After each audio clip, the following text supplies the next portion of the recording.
Vocês estão me vendo, pessoal? Tá. Muito bem. Pessoal, qualquer coisa me interrompam, tá? Então, vamos dar início aí. Hoje eu vou falar um pouco para vocês sobre a expedição científica que eu participei em 2006. É uma apresentação fora de um formato tradicional, tá? Então, a ideia é misturar algumas informações acadêmicas também com a história toda dessa expedição. Então, eu vou agora começar deixando um vídeo rolando, e eu peço só que alguém entre com o microfone para me dizer se está funcionando ou não. Está funcionando? Não, ele tá em. A gente tá vendo o teu PowerPoint, com os slides na tela lateral e a capa. Ai, ó. Tá. Ai. Vou tentar de novo lá. Parar a apresentação. No Zoom dá para fazer isso automático aqui. Bom, vamos lá. Estou decidindo 10 vezes pelo lado. Professor, aqui no Meet tu tem várias opções de compartilhamento de tela, né? Tem um que tu bota só uma janela, tem outro que tu bota todas, tem que ver se não é isso. Eu vou tentar por aí pelo entire screen, né? E aí vamos ver se funciona desse jeito. Agora eu vou passar o... tem um formato de apresentação agora, vocês veem? Sim, agora então estamos vendo a capa da apresentação. E o vídeo. O vídeo, tá. Escutam aí também o vídeo? Não. Não. É só a tua voz. Bom, mas o vídeo vocês estão conseguindo assistir, né? É o principal, né? Sim, o vídeo sim. Tá, obrigado. Eu vou deixar rolando o vídeo para vocês verem. Aí está o professor Luca Ardigol, orientador da Gabi.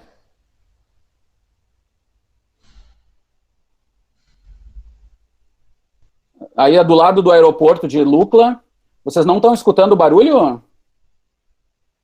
Não, o Meeting ele não compartilha áudio, música. Tá bom. É mais um motivo para deixar no Zoom. Mas era um barulho ensurdecedor, né? Do lado do aeroporto. Aqui é parte do caminho. Ali está o Formente, o Luca. Ali estão os nossos dois carregadores, o professor Formente. Depois vou apresentar para vocês, mas vou deixar só dando alguns nomes. E isso é a parte do caminho da expedição. Tá? Depois eu vou explicar um pouquinho mais em detalhe, mas aqui tem alguns pesquisadores de outra equipe. Tudo isso é no Khumbu Valley, né? O Vale do Khumbu, que é no Parque do Everest. Lá é a ponte Hillary Bridge, é famosa, porque o Hillary, que foi o primeiro cara que foi... ele ficou famoso lá por montar essa ponte no primeiro caminho dele, rumo ao campo base. Naquela época não existia, mas depois deu o nome. Ali o Luca Ardigó de novo. Aqui está um carregador carregando a minha mala, que não é nada esportiva, eu fui o único a não levar uma mala esportiva.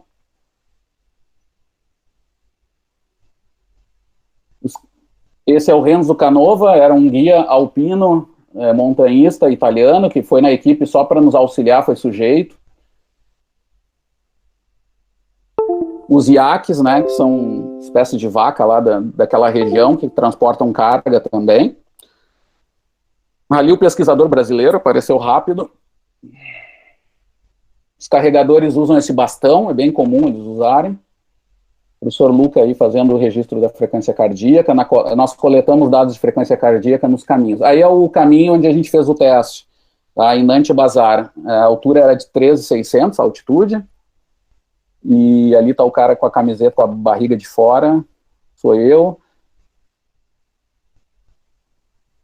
Isso em Nantes Bazar. Então, os dois guias carregadores. Se alguém fizer piada sobre o estado do orientador, sabem que estão automaticamente desligados.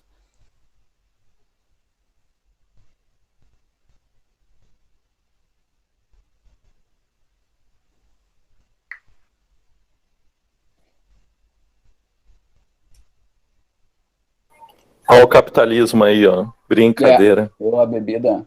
Eu tinha problemas estomacais muito fortes, gente. Eu não sofri nada de cansaço, mas tudo que eu comia, que tinha algum tempero, alguma coisa diferente, eu ficava 2 dias indo no banheiro, né? E E as Foi bebidas 2006, também. tá? Aí eu descobri que a Coca-Cola era a única coisa que não me fazia mal diretamente. Além do chá também, o chá eu tomava lá. Alguém perguntou alguma coisa? Isso foi 2006. 2006, pessoal. Aham.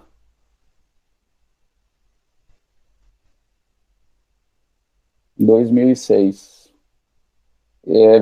Viram ali, tem o carregador em pé antes, a gente fazia o basal, né, que a gente chama, em pé ali, o valor, para fazer aquela subtração da parte energética, né, o valor do exercício, né.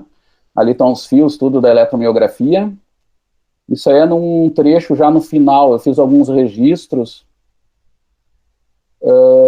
num trecho na parte final lá com a eletromiografia. A gente queria verificar as questões de fadiga também ligadas à estratégia de descanso deles. Vejam o descanso deles. Eles fazem uma atividade intermitente. Eles caminham em torno de 8 minutos e param 2. Tá?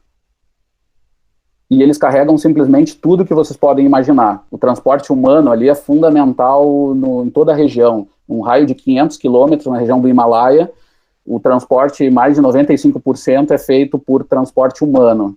Um pouco é pelos iaques, né, mas principalmente é o humano. Então, é muito importante. Essa parte final do vídeo, vejam que esse cara está carregando. É impressionante. Pena que não tem o comentário do David de Susta, né, dizendo que ele estava carregando uma casa rolante, né, um roulotte, segundo o Susta. E o equilíbrio para carregar tudo isso. É, né? É muita coisa. Parece um senhorzinho mais de idade, vejam. E lá tá a ponte Hillary Bridge lá em cima, onde ele Imagina ia passar. atravessar a ponte com isso. É impressionante. ¿Cuál es el promedio de vida de las pessoas de lá? Oi? Sim. Tu sabes qual é o promédio de vida? É mais baixo que a média, 55 anos nesse grupo. Eles sofrem muito de problemas de saúde, principalmente na questão osteomuscular, pescoço. Eu vou passar outro vídeo agora, gente, que mostra agora o uso da carga no Nepal. Não é um vídeo meu, tá? Esse é um vídeo geral aí, mostrando que eles usam para muita coisa. Como isso está impregnado na cultura, no meio de vida, né, dessa região aí. E não só no interior, aí vocês vão ter imagens até dentro da cidade mesmo, das pessoas transportando carga. Essa etnia tem características muito especiais, né, que é de uma alta economia e eficiência. Depois eu vou mostrar alguns dados do estudo que dão mais detalhes sobre essas capacidades, né, de transporte de carga. Eles são famosos também, pessoal, porque são eles que carregam o material geralmente dos expedicionistas, dos montanhistas que atacam, que alcançam o Everest, né, ou o K2, né, essas maiores montanhas. Quase sempre os Sherpas são os que carregam, né. Então aí vocês veem várias situações deles, né, nessas pontes móveis. Eu ia colocar um cronômetro, né, já atrasei. Mas tá.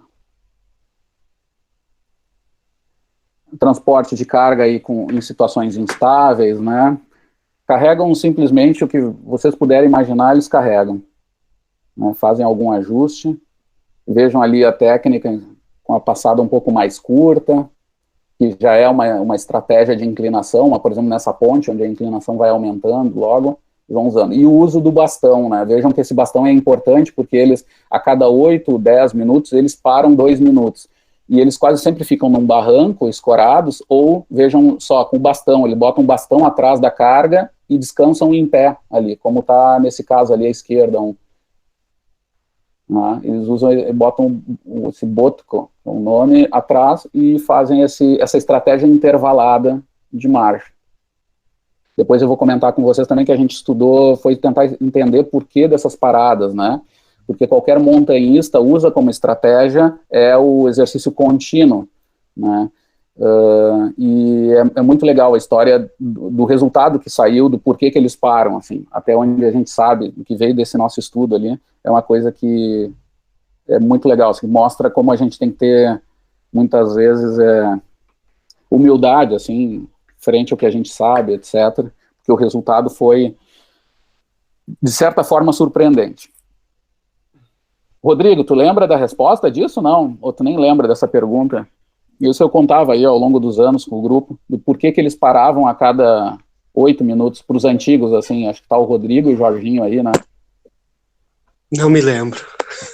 Já passou. Talvez não lembre nem da pergunta, porque sabe que eu fui preparando essa apresentação e fui lembrando muita coisa ao longo do tempo, né, que eu nem eu lembrava mais, assim, faz alguns anos que eu não falo sobre essa expedição, né, e aí parou o vídeo, e bom, pessoal, voltamos aqui para a apresentação. Então, essa expedição, ela tinha o objetivo de avaliar o custo eletromiográfico e custo metabólico de carregadores nepaleses, né, da locomoção desses carregadores nepaleses no Himalaia.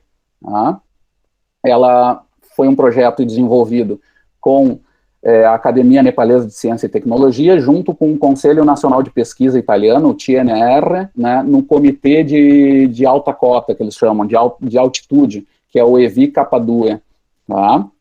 Inclusive eu estou com o abrigo ainda, só que não deve aparecer aí, porque a tela está muito pequena. Eu ainda uso o abrigo que os guris aí, o Henrique, eu sempre pegava no meu pé, porque eu usei e uso ainda por anos. Aqui está o símbolo do EVI Capa2. A gente ganhou todo um material e tal para ir nessa atividade para a região de frio e tal e altitude. Essa atividade, todos os resultados dessa expedição viraram até hoje apenas 2 trabalhos de congresso que vocês estão vendo aí, tá, em 2007. Tá, foi o Congresso Mundial do ISB, né, da Sociedade Internacional de Biomecânica, foi publicado em forma de um resumo expandido, uma folha, e o trabalho no Congresso Brasileiro de Biomecânica, que foi no interior de São Paulo, acho que Águas de São Pedro, em 2007, num formato estendido, eram algumas folhas, 4 ou 6 folhas, algo assim. Bom, então, o projeto Himalaia, aqui a gente vê mais algumas fotos da nossa expedição. Vocês conseguiram ver as fotos aí entrando, pessoal?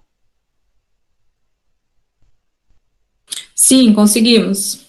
Tá bom, obrigado. Aqui está a equipe, pessoal. Então, da esquerda para a direita, o pesquisador brasileiro com mais experiência na altitude, brincadeira, era o que menos tinha, obviamente, experiência. O professor Luca Ardigó, depois do meu lado. Hoje, o professor Luca Ardigó é professor da Universidade de Verona e foi orientador da Gabriela Fischer, um amigo desde aquela época até hoje. O professor Federico Formente, naquela época era um pós-doutor, realizando o estágio dele em Oxford, na área respiratória, que é a área que ele trabalha até hoje. Hoje ele é um lecturer no King's College, da Inglaterra, uma das universidades mais conceituadas no mundo, né? Uma referência também em pesquisa de alto impacto nessa área respiratória. O Renzo Canova, que era o guia alpino, e ele continua como guia alpino, e era um geômetra, que até hoje eu não sei direito o que é no Brasil, né, mas é uma espécie de um engenheiro de formação média. E no canto ali, à direita, está o professor Davide Susta, que foi o meu colega que esteve mais próximo de mim aí no ano que eu estive lá em Milão. Era um médico esportivo da equipe do Armani Jeans, que era até campeão europeia de basquete, né, e hoje ele é professora, também lecturer, acho que senior lecturer, na Universidade de Dublin College University.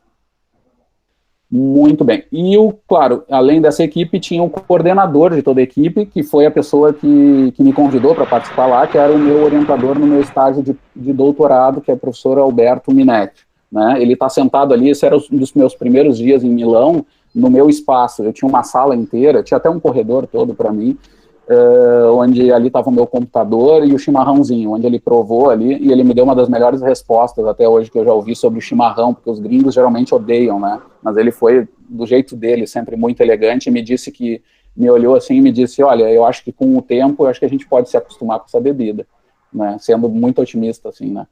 E é verdade, até sempre quando eu tomo chimarrão com ele, de ano em ano, quando a gente se encontra, ele sempre prova 1 ou 2, assim. Até hoje eu não sei se é por respeito também, outra coisa. Mas esse era o meu canto ali de trabalho durante o meu primeiro estágio, né, estágio sanduíche, né, do meu doutorado, em Milão. E ele me convidou nesse processo. Pois bem, gente, aqui estão as fases da expedição, tá?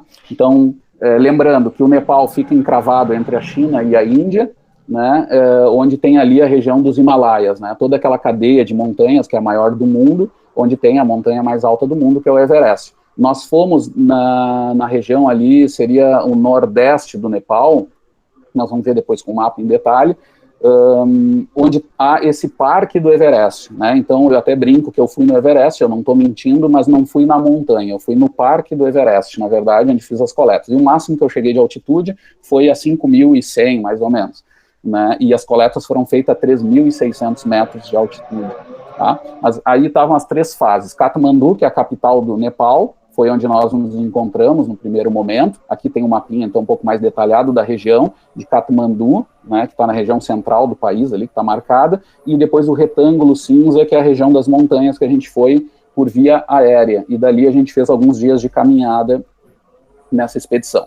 Então, chegando em Katmandu, aí está o Formente, num dos nossos passeios e tal, pela cidade. A cidade era toda assim, com uma desorganização estrutural enorme, assim, e muito colorida. Ali tem alguns prédios religiosos, né, budistas, tá? A religião principal é o hinduísmo e o budismo, aprendi muito sobre isso naqueles dias lá.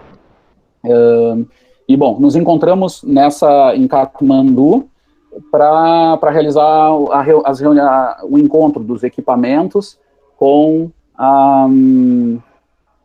a equipe toda. Lá nós encontramos o guia Sherpa nosso, o Kaji Bista, e o Botko, que era o segundo, o Bhakta, o Botko é o nome do bastão, o Bhakta que era o segundo guia Sherpa, né, guia Sherpa que nos ajudou, e o Bhakta inclusive virou um parceiro, depois fiquei tão amigo que eu fui conhecer a família dele, tem umas outras fotos ali do meu passeio de moto, que foi a coisa mais alucinante das que eu já fiz na minha vida, foi andar de moto com ele em Katmandu, nessa cidade onde tem placas, por exemplo, para vocês terem ideia, com símbolo de buzina, que eu não entendia direito por que não tinha uma faixa nessa buzina. E aí ele me explicou que eram os locais onde tu deveria buzinar, porque ali se buzina sempre para tu avisar que tu vai bater em alguém, que tá vindo alguém, porque é totalmente descontrolado o trânsito, então tu tem que ir buzinando. Então o barulho de fundo em Katmandu é sempre de buzinas, continuamente, porque tu vai avisando quem está caminhando na frente, porque tem boi na frente, tem pessoas, tem carroça,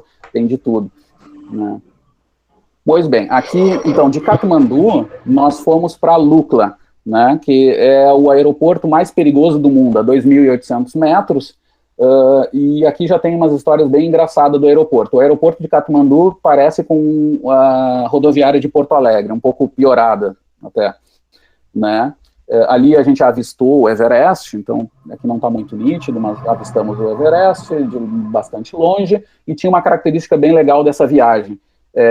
Os colegas italianos estavam muito irritados porque era o único voo que ia sair dos pesquisadores italianos aí, dos pesquisadores que estavam indo para Lukla, que não tinha pressurização. Um voo nessa região de montanha, com montanhas de 5.000 metros, né, 3.000 metros, o avião tem que voar numa altitude um pouco mais alta do que esses tico-tico fazem, né, esses aviões né, menores fazem.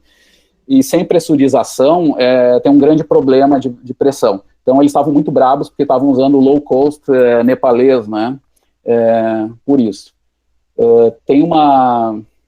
Esse aqui já é o aeroporto em Lukla, nós chegando, a sensação era terrível, né, aqui eu tenho umas imagens de um avião alçando voo, porque a sensação era tu entrando no meio da montanha, assim, né, e uma frenagem absurda, assim, quase batendo no rochedo onde está sendo tirada essa foto, assim.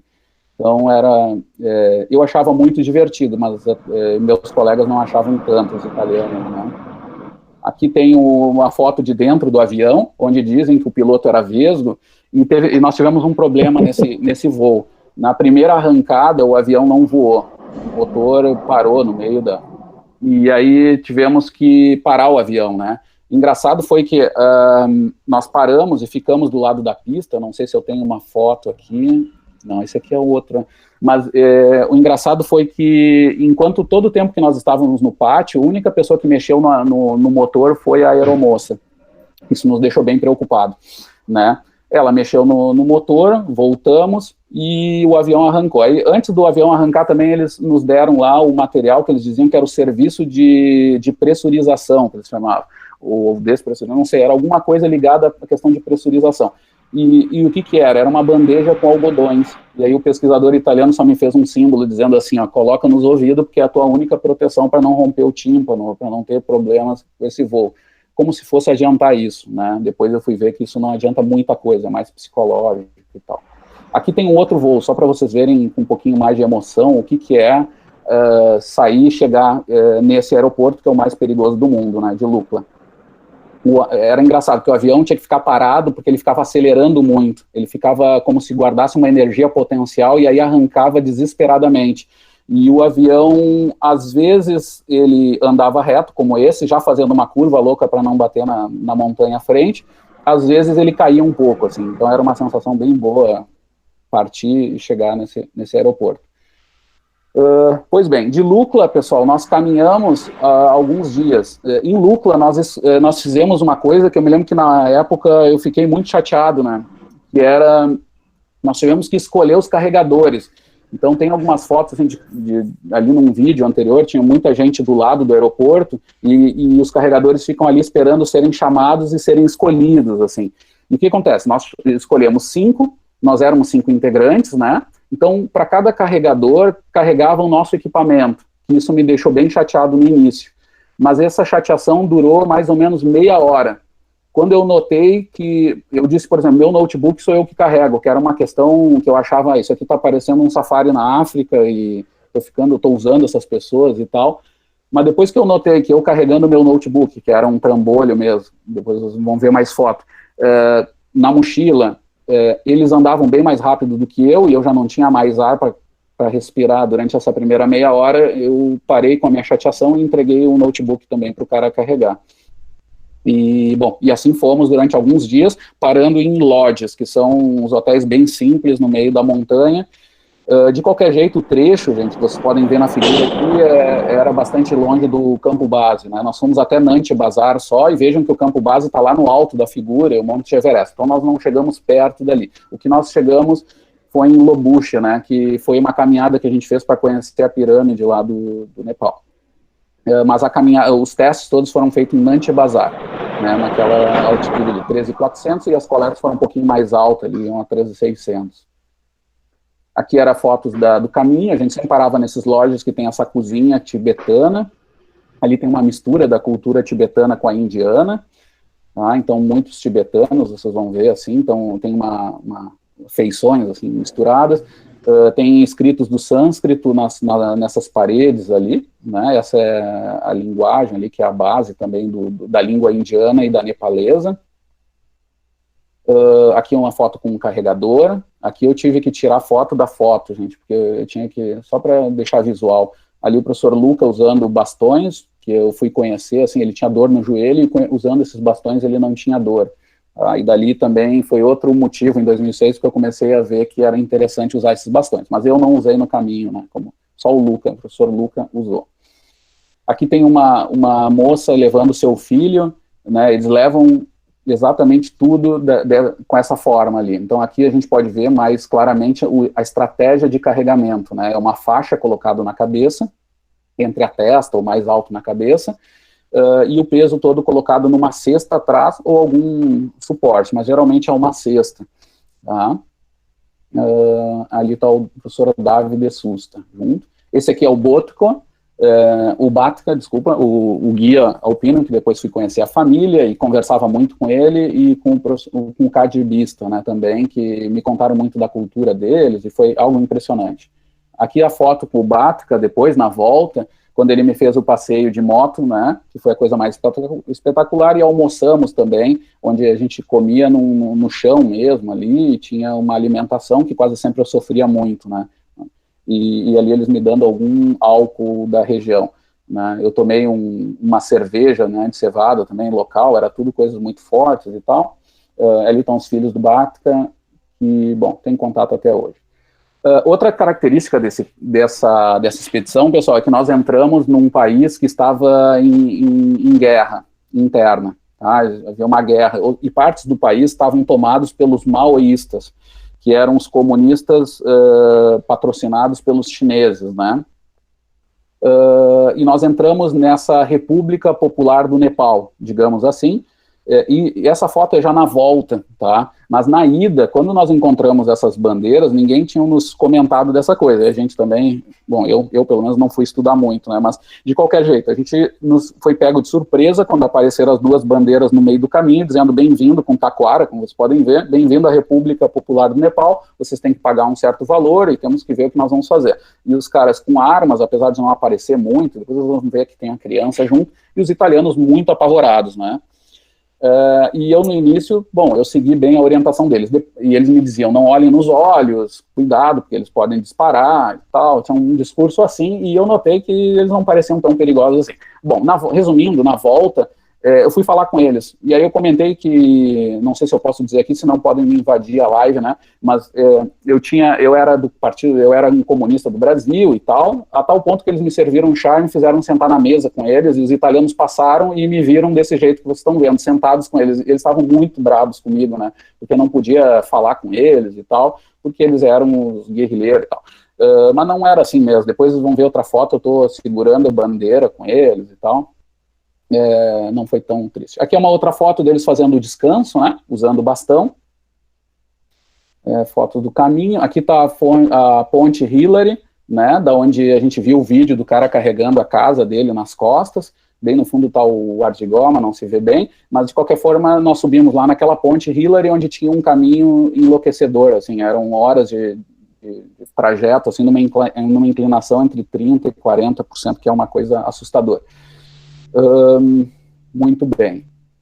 Aqui foi quando eles nos pararam, tinha essa menina assim que eu achei muito bonita e tal, e bom, aqui é a parada no caminho com os comunistas, né, onde estavam bem assustados, ficamos parados ali uma meia hora, um tempo, e não se sabia bem o que fazer, porque eles tinham que ter uma liberação, mas era desse jeito, com umas taquara cravada, bem-vindo ao mundo, aqui, tal, e bom, e aqui é na volta, né, gente? Aqui eu já pedi para tirar foto com ele, segurando a bandeira, pedi para um esticar a bandeira para mim, e vejam que eram tudo uma gurizada, assim, e não me parecia tão assustador assim, mas os italianos ficaram chateados de qualquer jeito. Depois conversei com os maiores ali, tudo bem.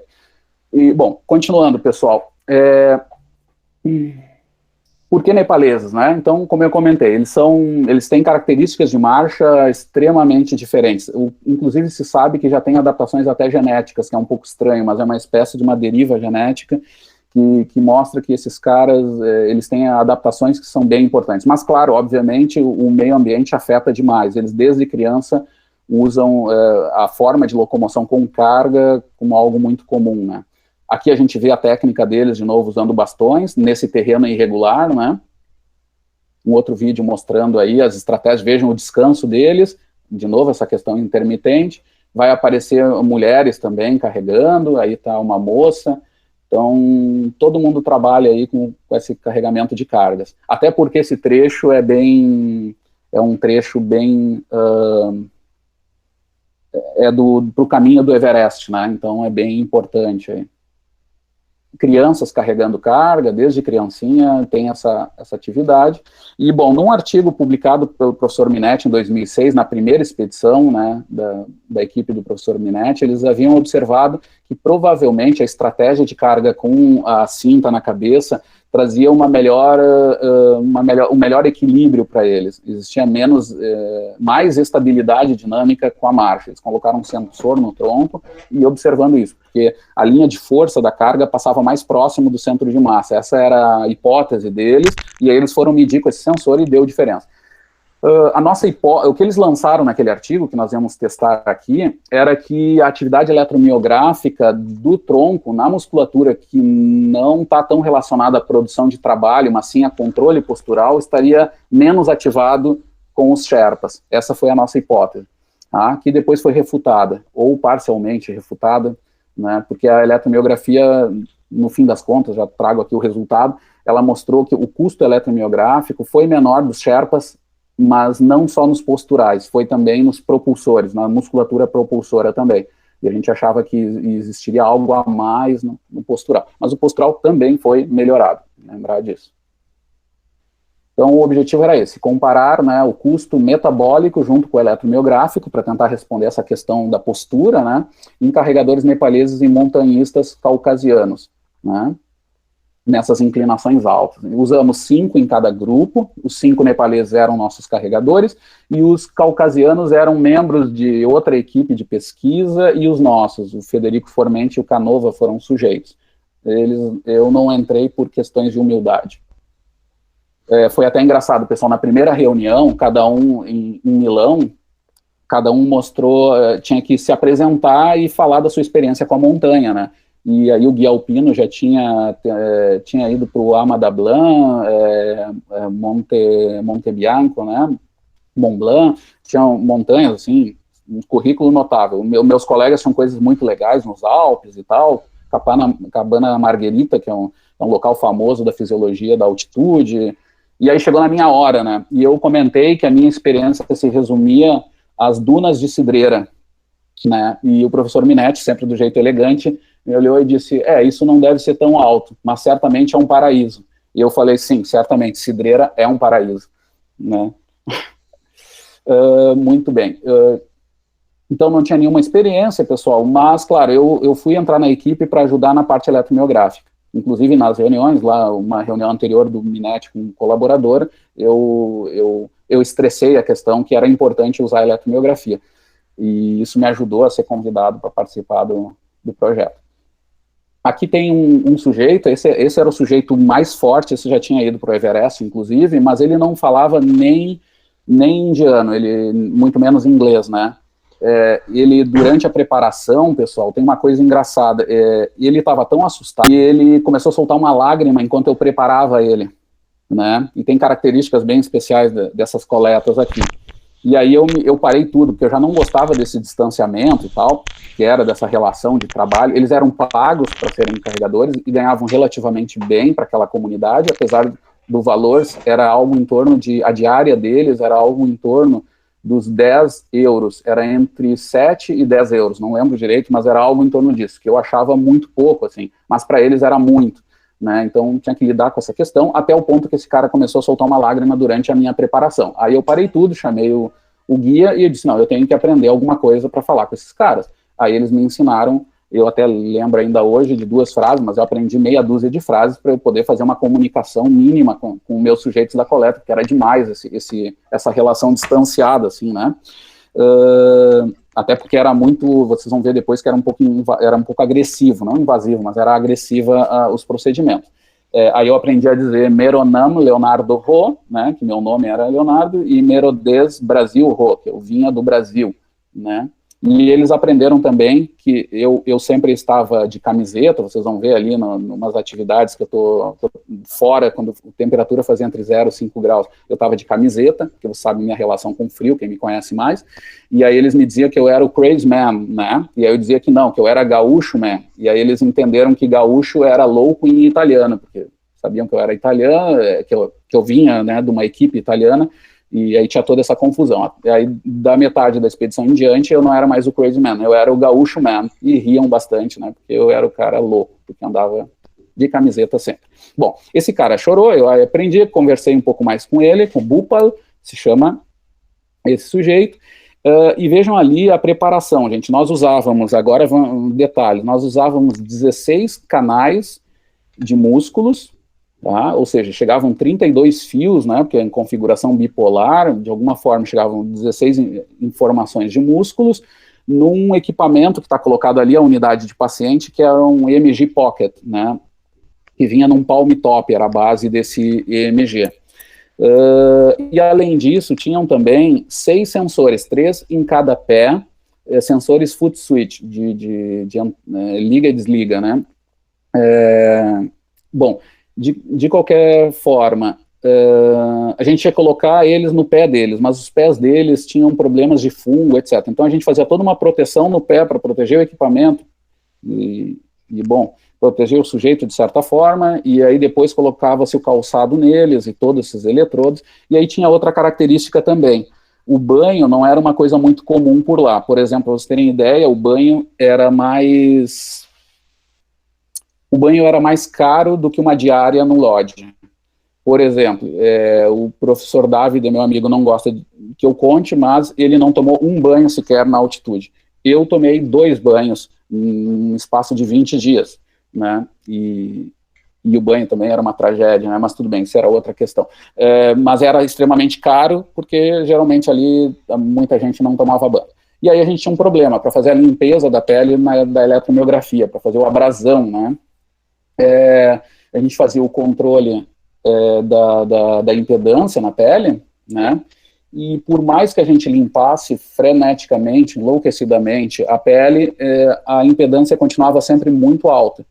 E aí a gente teve que usar uma estratégia que o professor Nariti, né, tinha nos indicado, em casos extremos, que era usar lixa na pele, a lixa mais fina, tá? Mas era sempre lixa. E uma vez eu me passei e começou a sangrar a pele, mas era bem isso mesmo. Então passava-se a lixa, primeiro o abrasão todo, depois a lixa leve e tal, até que de uma hora para outra simplesmente saía uma casca ali e o valor ia para valores bem baixos, assim, de forma nada linear, assim. É uma coisa assustadora, mas é uma característica interessante desse estudo, né? Mas também foi uma dificuldade e tal. Aqui tem a história, essa era uma guria que trabalhava na cozinha do lodge. O lodge, então, tinha aquela foto que eu mostrei antes ali de umas cozinhas todas em madeira, onde era a parte de baixo do hotel, os quartos ficavam em cima, e essa guria vivia como escrava. Ela dormia ali na cozinha, acordava, trabalhava, dormia de novo na mesma cozinha, assim era. Tudo isso muito ligado à religião. Então, quando me falam do Dalai Lama, etc., eu tenho maior respeito, como é a questão da cultura toda lá, mas tenho muitas reservas sobre a estrutura social deles, muito hierárquica, muito atrasada, assim. Então, gente vivendo em situações de escravidão facilmente, como era o caso dessa menina. Aqui é uma foto durante o trabalho, né? Aqui era nesse lodge, nessa sala, era feita as coletas todas. Aqui foi uma noite que a gente combinou de fazer música nepalesa e tal, então cada um mostrou alguma coisa, e eu, claro, mostrei meus dotes de samba, né, que como a Elvren sabe, outros colegas sabem, né, eu me defendo bem nesse negócio, então cada um mostrou um pouquinho do seu. Aí tem ali uma foto de eu fazendo o trabalho com o saleiro ali, que era a parte mais importante da dança, tem um tambor e tal, com ritmos nepaleses, né. Aqui é a foto com os carregadores, né, tem 3 dos 5 carregadores. Eu tentei ficar um dia fazendo o que eles faziam, né, disse para eles que eu queria tentar ver o que fazia. Aí, por exemplo, eu fui tentar carregar a carga, né, num horário, era uma carga de uns 40 quilogramas, mais ou menos, na cabeça. Eu sei que eu coloquei na cabeça e me deu uma trincada tão forte, me deu um estalo tão forte na cervical, a única coisa que eu consegui fazer foi dar 3 passos para eu botar a carga de volta e nunca mais botei essa carga na cabeça, né? E, bom, tentei comer com eles mesmo, onde eu passei 2 dias de novo no banheiro e só deixei de seguir o padrão, que eu disse, eu quero viver como vocês fazem por um dia, né? Foi quando eles foram dormir, né? Eles foram para as casas deles, que eram umas casas de madeira muito simples, sem chão, assim, na terra, né? E eles dormiam todos abraçados, assim. E aí eu disse, bom, agora eu acho que eu vou ter que fazer alguma coisa lá no meu lodge e nós nos vemos no outro dia, né? E o carregador, tudo bem, entendeu? Mas não consegui dormir com eles, né? Mas no resto, assim, eu passei pela experiência, por exemplo, de pegar a merda do iaque, né? Os excrementos do iaque, e jogar no fogo, e depois com essas mesmas mãos preparar o café da manhã, essas experiências bem lúdicas, assim, a gente teve. Esse é o Kadibista. Esse cara, todos os dias de noite, eu conversava muito com ele para ele me contar do hinduísmo, um cara de uma paz, de uma sabedoria incrível, assim, de uma bondade mesmo, sempre com um sorriso no rosto e uma calma, que destoava até com a equipe italiana, né, que era bem mais tenso e tal. E as noites a gente gastava, eu dormia um pouco menos para conversar com ele e ele me explicar das diferenças do hinduísmo, do budismo, da relação social toda colocada ali e tal. O cara é bem legal, um indiano, na verdade, ele tem os traços mesmo mais indianos, e ele exerce mesmo o hinduísmo, né? Aqui está a foto dele na pirâmide de pesquisa. Essa pirâmide é uma construção feita por um pesquisador muito famoso, que inclusive é nome do prédio do lado, o Jorginho talvez não saiba, mas é o nome do prédio do lado que tem ali o Instituto de Fisiologia, que não me falta o nome desse pesquisador, é um geólogo, se não me engano, ali é um Instituto de Geologia, Esse cara fez parte da primeira equipe que subiu o K2, uma equipe de italianos que ficaram muito famosos. Esse cara gostava muito da montanha e decidiu fazer na região do Everest esse centro de pesquisa de altitude, que é a pirâmide. Vocês veem ali uns retângulos na pirâmide, onde tem sensores para energia renovável suficiente, e ali se faz muita pesquisa de geologia, de fisiologia, né, que era também a parte nossa. Apesar da gente não ter feito a coleta ali, tinha uma outra equipe de fisiologia nessa mesma expedição que foi até lá, fazer em mais alta altitude. Na nossa não precisava, né, e bom, era isso aí. Essa é uma pirâmide muito legal, assim, bem uma foto desse centro de pesquisa, né, do EVI Capadura, né, Comitê Nacional de Altitude. Aqui a gente passando por esses objetos ali que eu ficava girando, né, para parecer que era para dar sorte, etc. Como eu sou ateu, assim, era um pouco engraçado. Mas, de qualquer forma, eu falava bastante namastê e me dava paz, que era o mais interessante mesmo. Tanta cultura. Aqui está uma mesa nossa, né, da coleta de todos os fios que tinha que se fazer com os equipamentos. Eu não sei se está aparecendo a lixa ali, mas se não estava, em algum lugar a gente usava.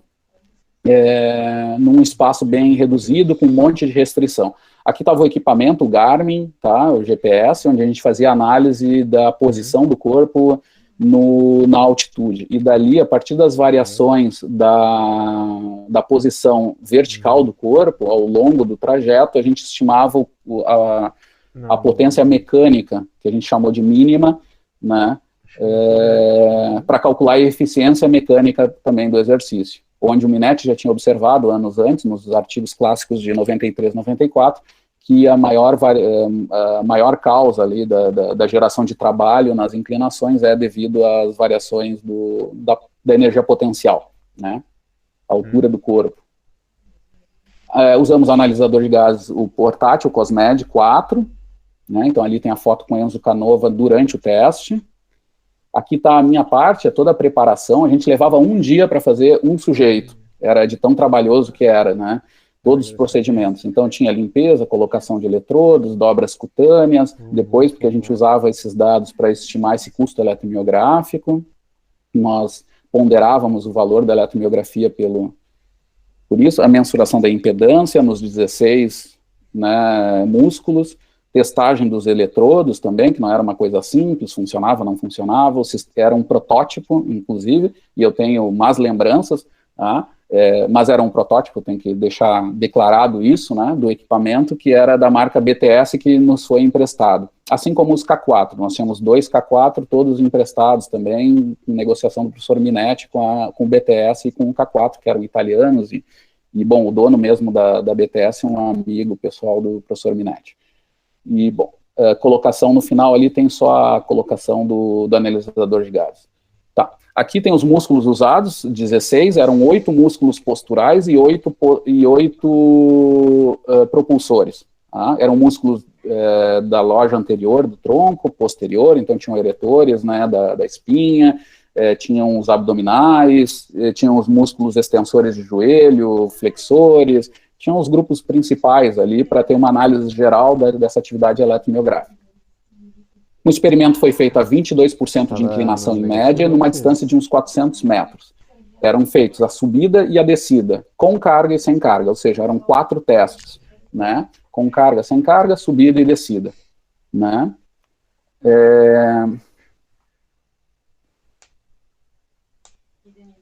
Muito bem. Pessoal, o tempo seria meia hora, tá? Mas eu deixo registrado que eu vou adicionar lá o tempo como se fosse da apresentação também. Aí eu tenho minha desculpa de passar um pouco. Muito bem, gente. Então, a gente tinha, durante meu doutorado, eu desenvolvi esse custo eletromiográfico da locomoção. Alguém quer perguntar alguma coisa? Não, eu só queria falar que aquelas ações com carga e sem carga foi base para muito estudo depois, né, dentro do grupo. Sim, é verdade, né? Diga a Natália, Rodrigo aí, né?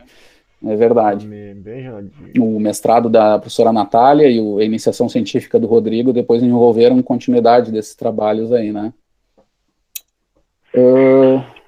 Mais, gente. Então aqui tem um desenho, assim, simplificado do que era esse modelo do custo eletromiográfico. A gente dividia a atividade eletromiográfica em fase de apoio, fase de balanço e o offset dela. e dali a gente processava um método experimental desse custo experimental, né, eletromiográfico, baseado numa ponderação, ou seja, a gente controlava os efeitos da dobra cutânea e também da massa muscular estimada. Tá? Então, músculos, por exemplo, o tibial anterior é um bom exemplo, né? O tibial anterior é um dorsiflexor, né, importante, né, no tornozelo, e ele é um músculo que tem baixíssimo volume muscular, mas a atividade eletromiográfica muito alta. Uma das razões disso é por causa da dobra cutânea tão pequena, né? Então, quem trabalha com eletromiografia sabe que o sinal é um sinal bonito, assim, vem muito alto, mas ele não é tão importante energeticamente, porque ele tem pouco volume muscular e ele exerce pouco torque mesmo, ele é sempre um músculo postural para elevar o pé, assim, ele não gera potência para o corpo inteiro, como é o caso dos antigravitários, né, como é o caso do gastrocnêmio, etc. Bom, nesse caso, esse músculo, nós calculávamos essa ponderação pelo volume, pela dobra, e isso diminuía muito o tamanho desse efeito dele no custo geral eletromiográfico. Era mais ou menos esse o sentido desses cálculos. E depois a gente dividia pelo comprimento de passo, ou passada, para a gente ter um valor em metros, né, para ter um dado de custo, né. E aqui tinha um segundo procedimento que a gente fazia, que a gente testou também, que é o custo teórico eletromiográfico, que é baseado nos equivalentes metabólicos da atividade eletromiográfica. Então, nós dividíamos uma fase excêntrica e concêntrica do músculo, retirando essa informação, e aí vem o Fábio Lanferdin, não sei se está assistindo, ou o Esteban, Jean, etc. Aí vem essa dificuldade, porque a gente não tinha informação se realmente o músculo estava ou não, a gente só sabia do ponto de vista do trabalho mecânico total, né, uma fase excêntrica geral e concêntrica, então a gente assumia toda essa falta de informação, e dali a gente calculava o impacto do equivalente dessa atividade eletromiográfica em valores metabólicos. Tá? A gente fazia uns procedimentos vindo dos estudos da Bigland Hitch, onde dali a gente estimava um consumo metabólico relacionado a essa atividade eletromiográfica, em fase negativa, positiva e isométrica. Os posturais nós assumíamos que agiam isometricamente. E dali a gente calculava todo o custo eletromiográfico teórico desse modelo. Aqui está o resultado, pessoal. O custo eletromiográfico, esse aqui foi calculado pela via experimental, tá? Eu estou mostrando nessa figura. É um custo eletromiográfico em função da massa. Então, os valores em círculos negros, né, vocês estão vendo ali os valores dos nepaleses, enquanto que dos caucasianos são os círculos brancos, os símbolos brancos, círculos e quadrados, né, brancos. Tá? E resumindo, o valor que importa, eu não sei se vocês veem meu mouse, alguém me dá um retorno? Sim, a gente consegue ver. Obrigado, Val.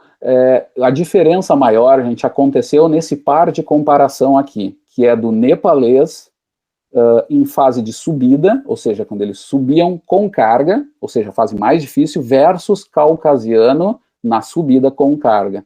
Né? Nas outras situações, por exemplo, aqui a gente tem o nepalês descendo, né, e aqui o caucasiano descendo, os valores de custo eletromiográfico no eixo Y aqui não são diferentes estatisticamente, e nem sem carga, nos dois pares sem carga, que eram esses aqui, na subida e na descida, ou seja, a diferença do custo aparece quando sobe com carga, que é onde a gente diz que é onde a gente divide os homens dos guri, dizendo, e aí a gente confirmou uma hipótese do Minetti que não se sabia, né, aqui tem as diferenças também colocadas, né, mais claramente.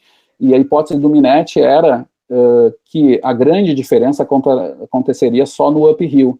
Quando eles descem ou quando eles sobem sem carga, essa diferença de economia desaparece. Tá? Essa diferença também é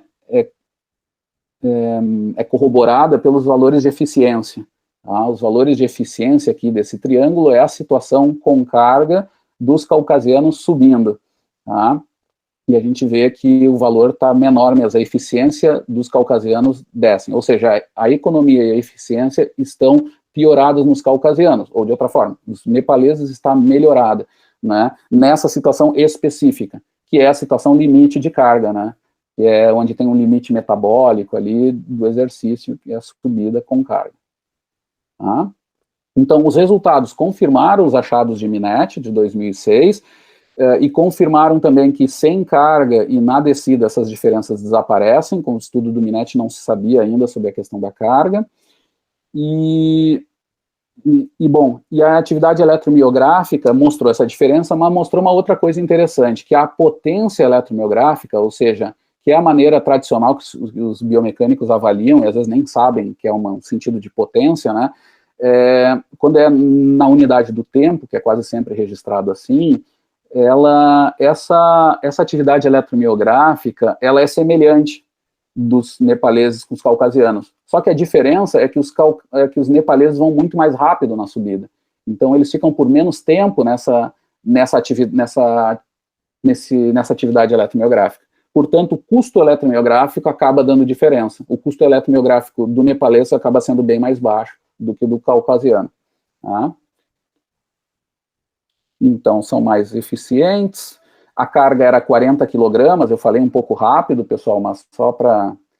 Era 40 kg e cada um carregando da sua forma, tá? No outro artigo, eles carregavam com as cargas que eram percentuais da massa corporal, e aí sofreram crítica, porque tudo bem, por um lado é melhor o controle, mas não é realista, né? O problema do transporte de carga nesses locais é que eles têm que carregar X carga, então a carga ficou fixa nesse teste, apesar da gente saber que ia sofrer também críticas da falta de deixar percentual essa carga. Mas fizemos dessa forma, com 40 kg para os dois grupos, e cada grupo carregando da sua forma, para respeitar também a validade ecológica. Tá? Bom, pessoal, aqui tem umas fotos depois, quando a gente chegou em Katmandu, nós tínhamos uns 2 dias livres, aí um dia eu fiquei com o carregador sozinho, com o guia lá, sozinho, onde foi aquela experiência formidável, e no outro dia a gente foi num parque no norte da Índia. O parque era famoso para pessoas que tinham interesse em ver um tigre solto, tigre selvagem lá, tinham 2 naquele parque, parece que um estava mais próximo naqueles dias. E eu fui seguindo o David Susta e o Enzo Canova, claro, nunca foi meu sonho ver um tigre solto, né, mas eles me convidaram para isso, a gente foi. A gente acabou não encontrando o tigre solto, por sorte. O que nós encontramos foi um rinoceronte, e aí até nos explicaram antes, olha, se vocês forem atacados por um tigre, vocês devem fazer tal coisa, que era correr enlouquecidamente, eu acho. Se for o rinoceronte, vocês devem sair da trilha e ficarem parados, porque o rinoceronte é meio cego. Foi engraçado que quando apareceu o rinoceronte, era um filhote, não era muito grande, mas assustava de qualquer jeito, ninguém fez o que eles pediram, né? O professor Susta saiu enlouquecidamente correndo, desesperado, não poderia, né? Porque aí o bicho vê o movimento e vai atrás, e eu fiquei rindo parado, sem sair da trilha, buscando minha máquina fotográfica, eu também não consegui tirar foto, mas ninguém fez o que deveria se fazer. E depois teve os elefantes soltos, que aí eu brinquei bastante com eles, os colegas não quiseram ir, e eu não tinha muita noção naquela época, e aí fui. E aí tem esse passeio, nadava com eles também, mas isso aí não tem um registro, mas de qualquer jeito estava ali no rio e fazia isso, e ali eu com muita coragem, uma postura corajosa minha, nesse passeio aí. Depois, a gente viu esses elefantes também, podemos tocar neles e tal. E aqui a volta, que eu achei esses monges com compras, né, que eu achei bem interessante tirar essa foto, né, os monges saindo do monastério para fazer as compras no free shop aí, do aeroporto, que era lá da Tailândia, que não me veio o nome agora, um dos maiores do mundo. Tá. Aqui o vídeo de novo, pessoal, e de novo os agradecimentos por essa experiência e tal, e eu tiro como lição várias coisas, né, mudaram muito a minha vida, porque era a primeira vez na Europa, e primeira vez para muita coisa, assim, e foi algo muito, muito forte para mim, assim, mexeu comigo e mexeu com a minha linha de pesquisa, que até hoje a gente trabalha e tem muito a ver com essas questões da marcha, locomoção, essas experiências. Comecei a gostar também da leitura de materiais, assim, comecei a ler o Krakauer, foi lá no Nepal mesmo que eu comprei In the Air Film, que é o livro clássico da tragédia do Everest. Eu já lia coisas muito ligadas ao Polo Sul, e ali eu comecei a estudar também essas coisas da montanha. Tentamos fazer anos depois uma expedição nos Andes, e ainda a gente tem esse projeto, ano passado alguns bolsistas viram, né, a minha aproximação com o professor Alcides para tentar fazer um experimento parecido, porque tem também os carregadores da região dos Andes, né, os Quechua, né, que também tem características impressionantes, que a gente gostaria de medir também, até comparar eles com o grupo que a gente tem dos nepaleses, né, para verificar se é tanto assim, porque ali as restrições ambientais não são tão grandes, tem algumas diferenças que a gente gostaria de estudar.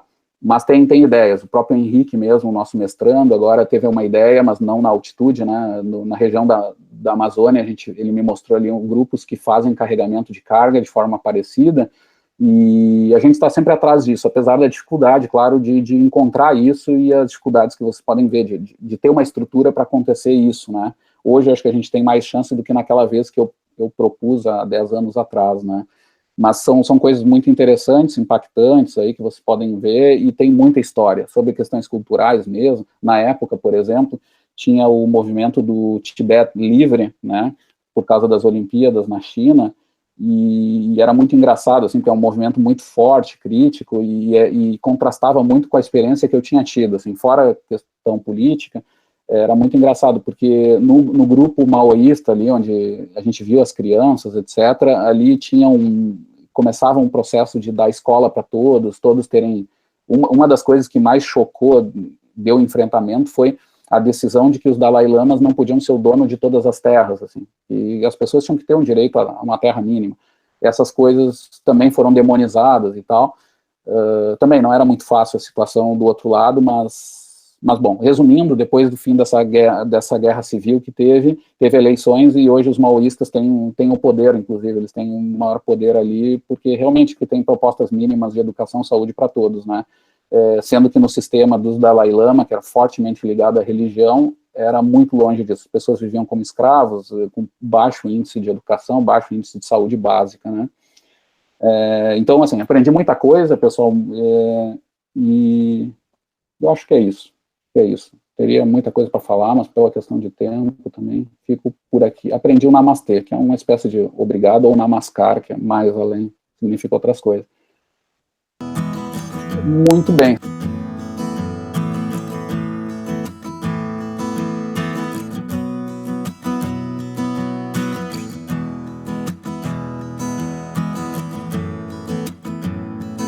Coitado, perdeu toda a palestra.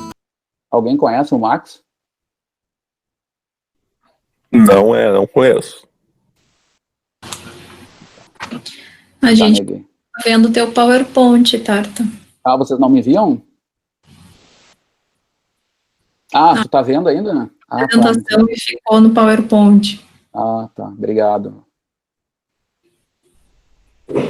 Aí, voltamos então agora. Agora sim. O Henrique Leal tá me avisando que tá participando. Será que entrou só agora ou não? Tá, ufa.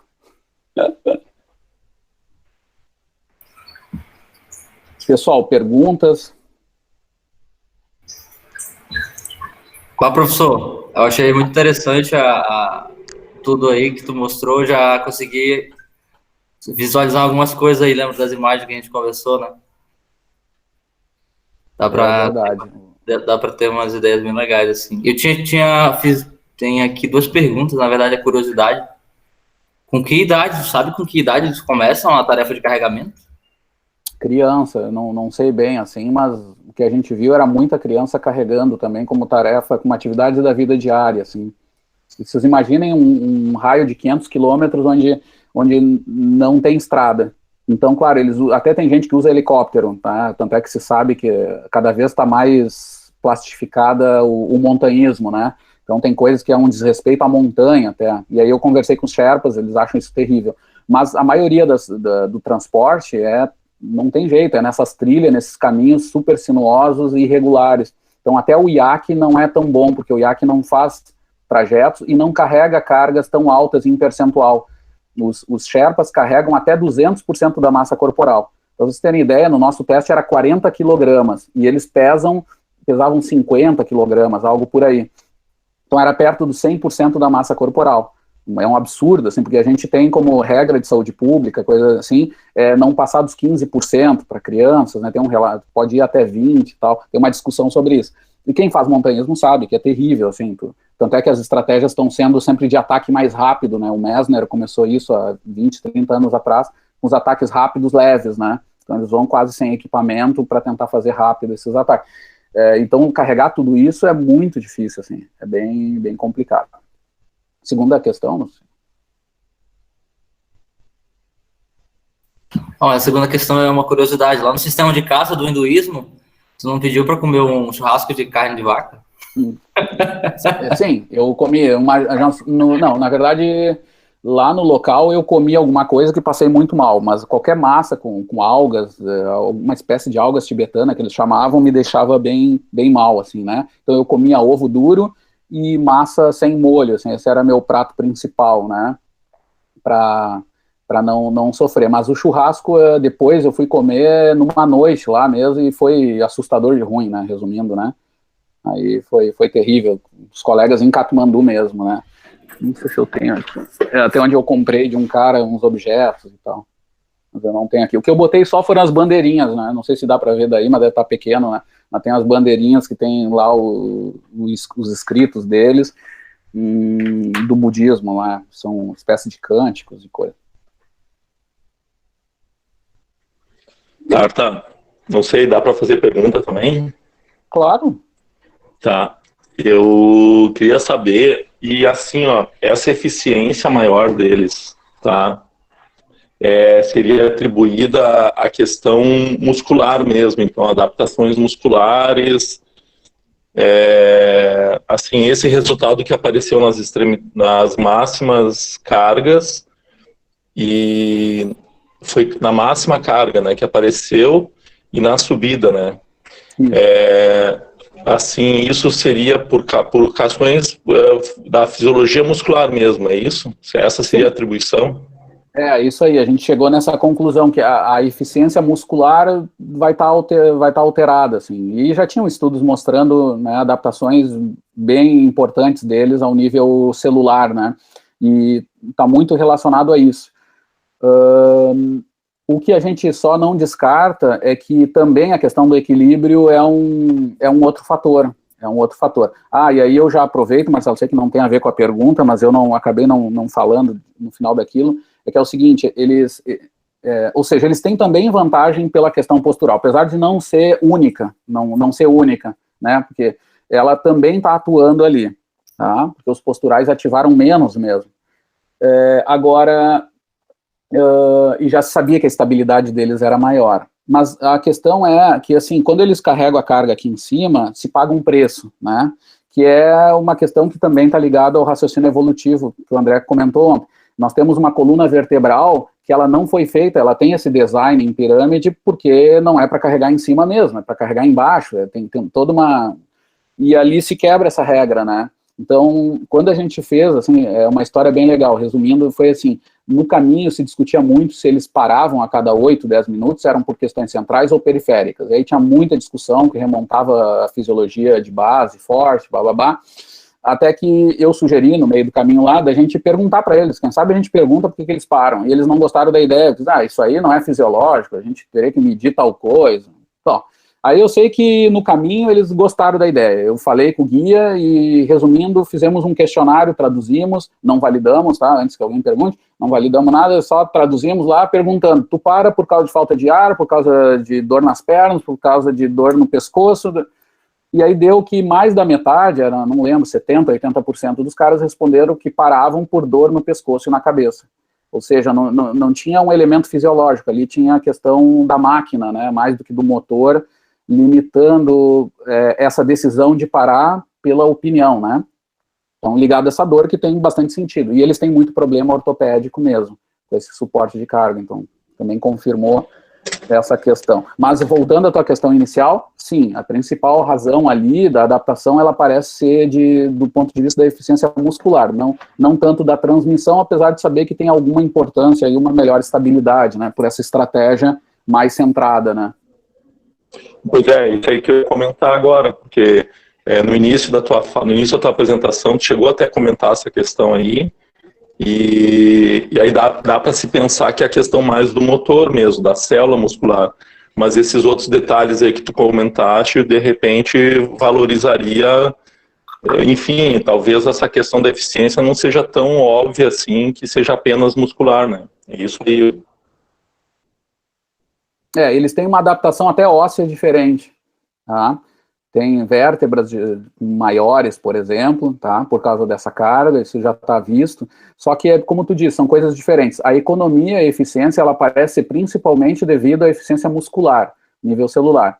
Agora, as decisões de fazer a estratégia por paradas, ela parece estar ligada também às questões de dor e mais da máquina, né? Ligada a essa percepção de dor estrutural, não tanto metabólico, assim, nesse sentido. Né? Mas são duas questões um pouco diferentes, entende? Daí também, gente, até surge uma outra questão, que quando eu fiz, nesse ano, eu fiz um estágio na Bélgica, no laboratório do Haglund. Agora eu, abrindo os arquivos para preparar essa apresentação, eu acabei vendo lá a nossa reunião com ele que eu fiz, que ele disse que tem uma questão básica que a gente poderia responder a partir desses estudos, que ele também estudou bastante coisa com nepalês, ele tem trabalhos até na Science, na Nature, sobre essas coisas, assim, de altíssimo nível, que é o seguinte, ele chama, a gente deu um nome lá, era dele, né, o nome que era o projeto One Ton, que seria assim, qual a estratégia de elevar 1 tonelada por 1 quilômetro vertical? Então, digamos que é essa a tarefa, tu tem que pegar 1 tonelada de carga e jogar 1 quilômetro para cima numa montanha. Qual a melhor estratégia? É levar o máximo de carga possível com menos vezes do caminho, ou um pouco menos, com intervalos ou não? Qual seria a melhor estratégia? Os nepaleses estão nos ensinando, né? Provavelmente no máximo que é possível, com descansos intermediários. Mas seria legal também testar essas questões ligadas à fadiga também, né? Fazendo divisões mesmo de estratégia e vendo o que é possível para responder esse one ton, né? Seria essa questão central, que é um problema dos povos que vivem em situações assim, né? Tenho que levar a carga para cima. Como é que eu faria isso com limites superiores, né? E qual a melhor inclinação? Que isso o Minetti, em parte, já respondeu, né? Que seria em torno dos 25%. Né? É melhor ir assim até 25%. Quando eu tenho mais do que 25%, seria bom eu andar em zigue-zague. Esse é um outro comentário também que eu fazia e eu esqueci. Agora, falando com vocês, eu lembrei.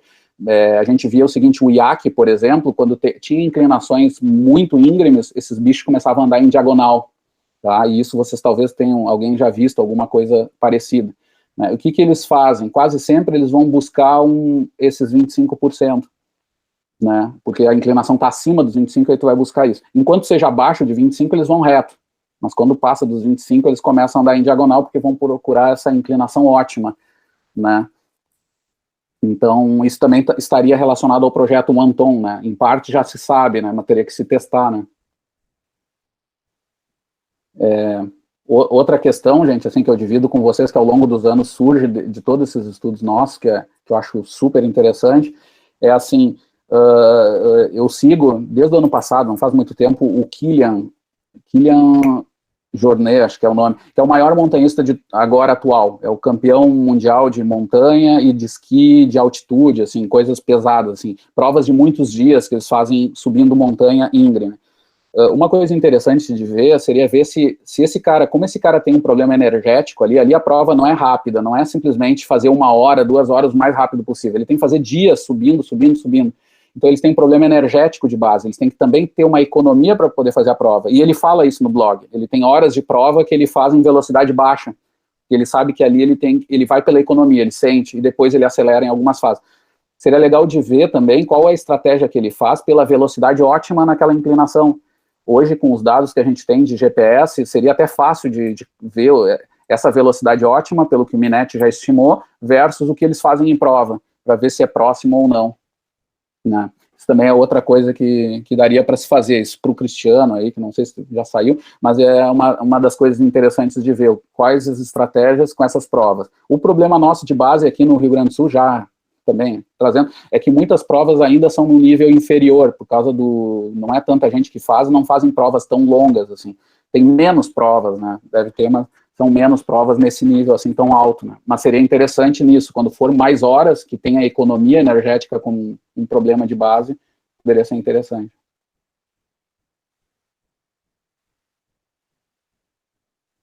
Tem uma prova, eu acho que é ali na Serra, que é praticamente mais de 200 quilômetros, uma coisa assim, uma ultramaratona, não sei como é que é o nome, que eu vi alguma coisa no Instagram ali, de repente é um tipo de prova interessante, né?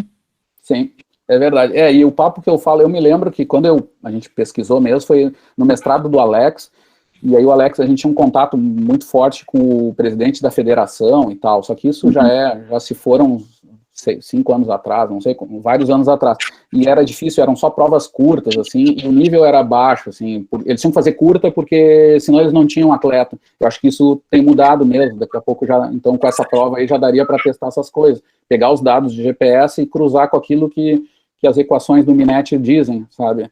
Para dada inclinação, uma velocidade ótima tal. O quanto eles fazem próximo disso ou não, ou mais próximo do limite metabólico, né? Porque eles podem acelerar até o limite que seria ligado aos limiares, né, anaeróbicos, aeróbicos, que limitariam também essa velocidade, e ver onde eles andam, se é mais pela economia ou mais pela potência limite deles, né, durante a prova. Isso seria uma coisa interessante de ver.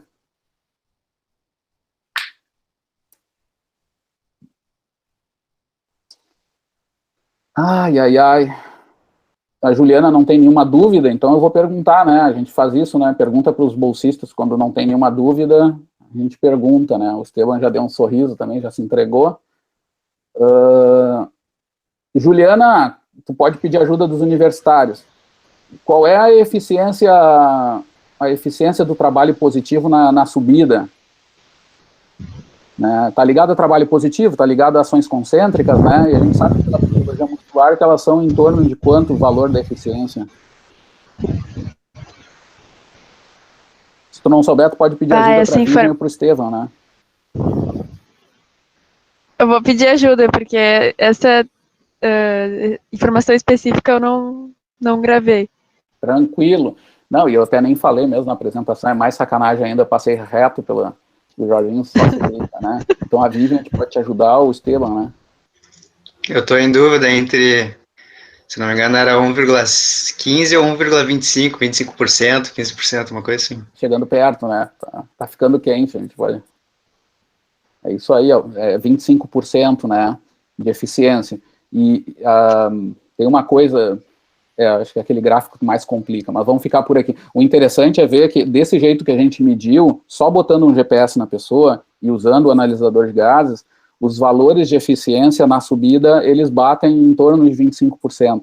Então, eles coincidem com aquilo que acontece ao nível muscular. Apesar de a gente saber que tem muita atividade ali que não está ligada a uma geração de trabalho, né? Toda ativação postural, etc.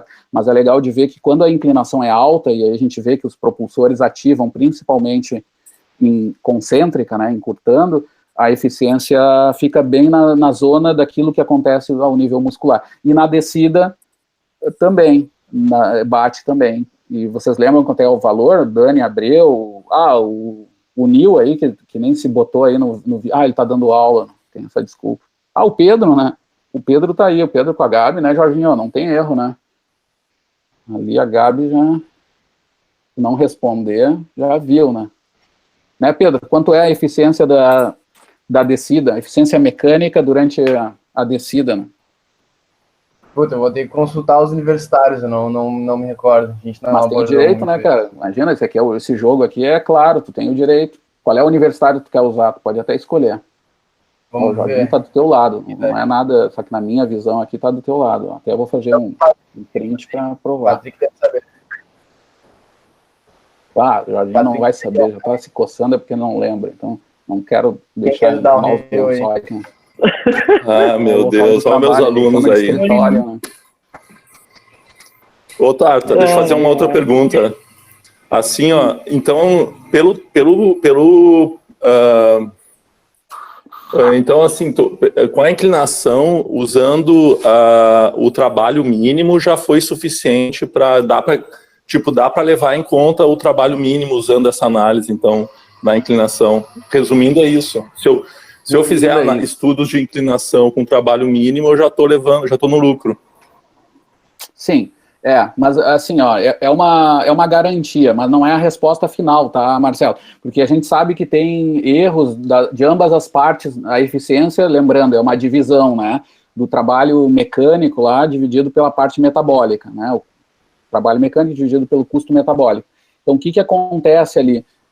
a gente tem um valor, por isso que a gente chama eficiência mínima, porque o numerador, né, o trabalho, ele é um mínimo, ele não é o verdadeiro, a gente está deixando de lado outras coisas, mas a gente julga que é o mais importante, tudo bem. Mas no denominador também tem seus problemas, porque a gente analisa só o componente aeróbico, né, e eu me lembro lá do mestrado do Jorginho, que ele já mostrava lá estudos, que tem que considerar também o aspecto metabólico, imagina ainda na subida, e é por isso que tem uma parte do vídeo, que pena que não mostra o áudio, que tem no rádio ali, o Formente fala para o Luca o lactato do cara no final do teste. Daquele cara ali era 2 ponto alguma coisa, que não é tão pouca coisa assim, né? Para alguns é até o limiar de Coyle, é por ali, assim, então não é alguma coisa que tu deveria desprezar, assim, mas em alguns casos pode ser mais alto mesmo, né? Então também ele é subestimado esse valor.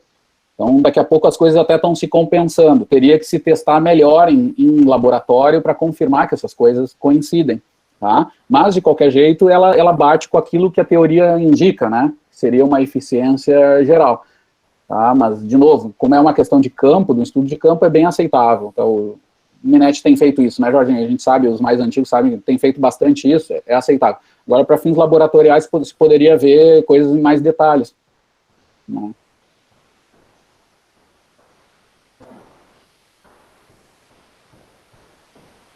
Tem uma ali com uma foto de bicho. Ah, é a Laura. Tô aqui ainda. Não reconhecia. É, Patrick, entra aí, te bota aí, Patrick, no grupo, cara, senão... Tô aqui, professor, tô presente. Só tô quieto. Muito bem, muito bem, muito bem. Que mais, pessoal? Tinha tanta coisa. Por exemplo, eu aprendi lá que usar a bateria na altitude, ela descarrega mais rápido. Né? Um aprendizado bem sofrido, assim. Então era um problema, tinha que estar sempre carregando as baterias do eletromiógrafo, porque no frio e na altitude descarrega mais rápido. O problema era maior, era o frio até, gente. Eu estou falando da altitude, estou misturando, mas era o problema do frio mesmo, né? O ambiente ali estava sempre entre 0 e 5 graus e aí descarregava mais rápido. Fios arrebentados que tinham que ligar lá na altitude, aconteceu de tudo, assim.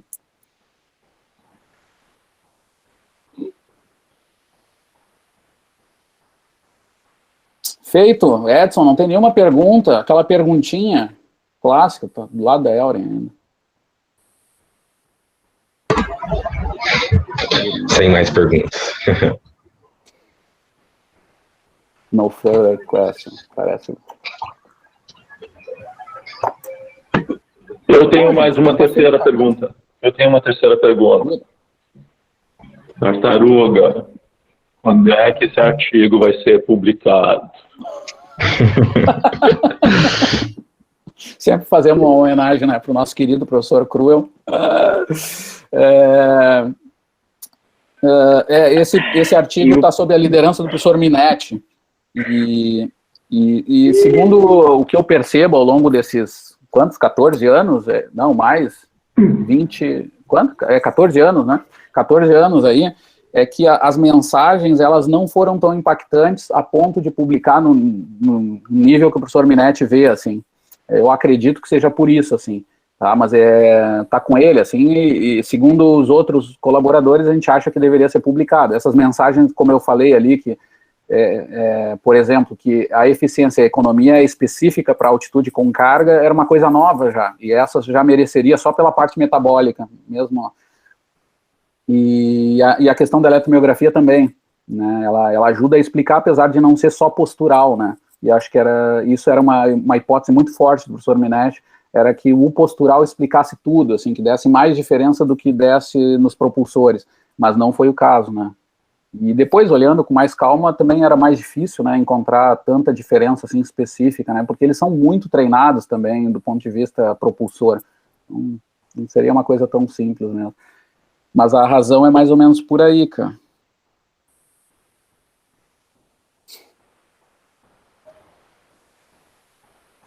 Eu tô com o vídeo desligado, porque eu tô fazendo comida aqui, velho. É horário de fazer comida pra família. Tá bom, cara. Tá ótimo. Que mais, pessoal? Tá feito, então, né?